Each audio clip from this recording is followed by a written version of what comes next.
Rana Rajputana channel से जुड़ने के लिए अभी सब्सक्राइब करें। जय मां भवानी, जय राजपूताना। जय जार भुजागी साहब। मेरा नाम कर्नल केसरी सिंह राठौड़ है। मेड़तिया हूं, गांव शिवरासी। 21 साल की नौकरी करने के बाद में अभी सेवानिवृत्त हुआ हूं। देश की सेवा, देश का सिपाही तो मैं था। अब मैंने सोचा है कि अब मैं सिर्फ और सिर्फ, चाहे इस बात को नोट करें, अब मैं सिर्फ और सिर्फ अपने समाज का सिपाही बन के रहूंगा। मैं आज आपसे दो तरह की बात करूंगा। एक बात जो मेरे युवा भाइयों की पीड़ा मैंने देखी है, जो बेबसी देखी है, जो इन्होंने प्रकट की है, और एक बात जो अगले 10 साल में, जिसके बारे में आप नहीं जानते हैं, जो हमें लोकतंत्र पार्ट 2 लाने वाली है, आने वाली है। आप इस बात को ध्यान से सुनना और सोचना कि क्या यह जरूरी नहीं है कि हम एक साथ एक जगह हो जाएं। छोटी सी एक कहानी सुनाऊंगा क्योंकि मुझे समय 5 मिनट का दिया गया है। एक बाड़ा था गांव में। बाड़ा समझते हैं सब? एक बाड़ा था गांव में। उस बाड़े में किसी ने मुर्गियां पाल रखी थी। मुर्गी ने बच्चे, अंडे दिए, उसके बच्चे हुए छोटे छोटे चूजे, 15, 20, 25। और उसी में एक खेजड़ी पे एक घोंसला था जिसमें से एक चील का बच्चा गिर गया। वो गिरा मुर्गियों के बच्चों के बीच में।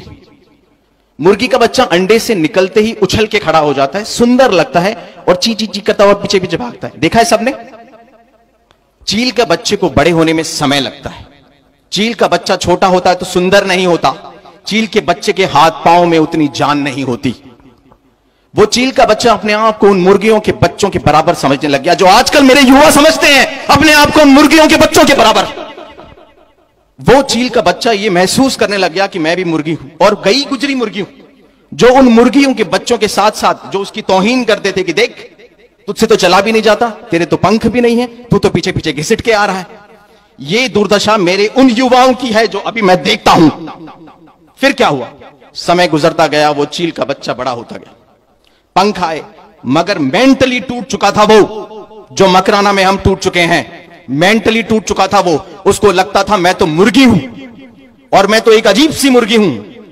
उसे पता नहीं था कि मैं क्या हूं। फिर एक दिन एक चील आई जो उस पेड़ पे बैठी थी, इन्हीं हमारे सरपंचों जैसी, इन्हीं हमारे राजपूत युवाओं जैसी, हमारे कर्नल साहब जोधा जैसी।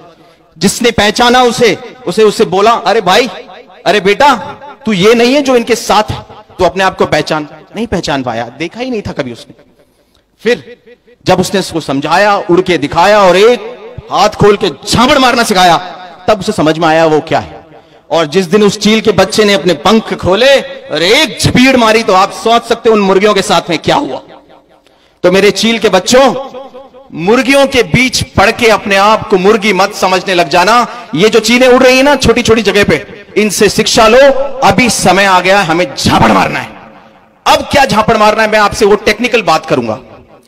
आज के करीब 70 साल पहले हमें लोकतंत्र का आगाज हुआ, और हमारी 2.5 से 3 पीढ़ियां खप गई हैं क्योंकि राज चले गए। और उस समय रिमोट कंट्रोल राजा महाराजाओं के पास था। हम समझते ही नहीं थे कि लोकतंत्र क्या होगा और लोकतंत्र में क्या होगा। आज 70-75 साल के बाद हमने ये पहचाना है कि हमारी ऐसी तैसी हो गई है। क्यों हो गई ऐसी तैसी? और वो जो बुद्धिजीवी वर्ग ऊपर बैठा है वो भी पहचान गया है कि 5000 साल से, 10,000 साल से, सतयुग, त्रेता, द्वापर, कलयुग से अगर एक वर्ण व्यवस्था बनाई गई थी, अगर एक समाज में क्षत्रिय को स्थान दिया गया था, युद्ध करने की जगह दी गई थी, अगर वो प्रशासन में थे, एडमिनिस्ट्रेशन में थे, अगर आज 70 सालों से उनको उठाया है या हटाया है, तो वो जो भेड़ें थी जिनके आपने गिन लिए और उनको वहां बैठा दिया। भेड़ों की भीड़ ने जब लोकतंत्र पे कब्जा किया, तो आज आप देख रहे हैं क्या हो रहा है। ये जो बच्चे कह रहे हैं, ये हो रहा है। अब मैं आखिरी में 2 मिनट में आपको कुछ सांकेतिक रूप से टेक्निकल बात बताना चाहता हूं। मैं 21 साल की नौकरी करके आया हूं, और मैंने देश के करीब हर राज्य में नौकरी की है। और मैं राजनीति और नॉन राजनीतिक बुद्धिजीवियों से, जो IAS भी हैं क्षत्रिय समाज के, IRS भी हैं, IPS भी हैं, उनके साथ बैठा हूं। ध्यान देने की बात यह है, मोदी और योगी जो बीजेपी में हैं, उन्होंने इस बात को समझा है कि 545-42 सीटें हैं लोकतंत्र में, लोकसभा में, उसको 750 करने की जरूरत है। यानी कि वो लोकतंत्र का दूसरा पड़ाव, 1.5 गुना लोकतंत्र बढ़ने वाला है। यानी कि हर चीज का परिसीमन होगा। यानी कि हर पंचायत समिति से लेकर, हर जिले से लेकर, हर राज्य से लेकर देश में 1.5 गुना हर चीज बढ़ेगी 5 साल में, 10 साल में, 15 साल में। यानी अगर 50% लोकतंत्र तब आया था तो 25% लोकतंत्र अब आएगा। उस टाइम हमारा रिमोट कंट्रोल उन राजा महाराजाओं के पास था, अब हमारा रिमोट कंट्रोल हमारे पास होना चाहिए। अब आपको यह समझने की जरूरत है, अगले 5 से 7 साल तक अगर साथ नहीं दिखोगे तो फिर बांटे जाओगे, उस तरीके से बांटे जाओगे, लोकतंत्र उस तरीके से परिसीमन करेगा, उठ नहीं पाओगे। आपसे निवेदन करता हूं जो आज सरपंच हैं, किसी पदाधिकारी में हैं, किसी लेवल पर बैठे हुए हैं, कि मेरे इन युवाओं के उस भविष्य के लिए, इस परिसीमन के लिए एक साथ अगले 2.5 से 3 साल दिखना जरूरी है। 70 साल का 5% 3.5% होता है, 70 साल का 10% 7% होता है। कल मेरी मैं नाम नहीं लूंगा, काफी पॉलिटिकल स्टेट लेवल के हैं, उनसे मेरी बात हुई।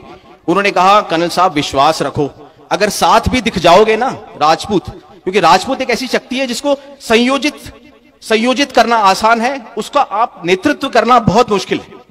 उसको अगर आप ये कोशिश करो कि हम इसको डायरेक्शन दे देंगे, गाइडेंस दे देंगे, नहीं लेगा। उन्होंने कहा 3.5 साल से और 7 साल में जिनको आप प्रतिद्वंद्वी कह रहे हैं ना, वो अभी 8 है ना, 8, अगली बार 5 या 4 और उसके बाद सीधे 0,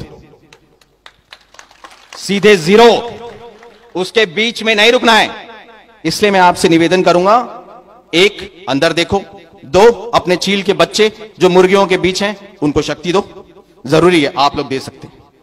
3 अपने बच्चों को बताओ वो लोकतंत्र आके चला गया, अगले 5 साल में आपको पता भी नहीं लगेगा, कागजों में आएगा, नीतियों में आएगा, और 542 की 750 सीटें हो जाएंगी, 15 जिलों से 30 जिले हो गए, आप सिर्फ ये मीटिंगें करते रह जाएंगे।